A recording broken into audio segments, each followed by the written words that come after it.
Ела, няма да ме хапиш, нали? Няма да ме хапиш. Ела си. Аз си моето момче.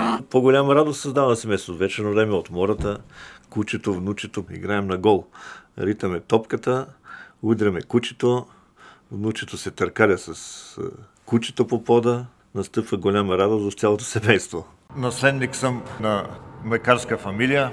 Работя 27 години в Обединена млечна компания. Моята тъща също е работила в това предприятие. В предприятието работи и моята дъщеря. Значи не може да фанеш някой от улицата и отиди да заквасваш кислото мляко. Това няма стане. Първоначално разфасовахме млякото в буркани, сега в кофички, но технологията се запази. Използва се типичната нашинска закваска. Бацил, това е нещо, което като влезе някъде, загнезва се там и цял живот. Така и в нашето семейство. Бацилът един път влезнал, няма излизане.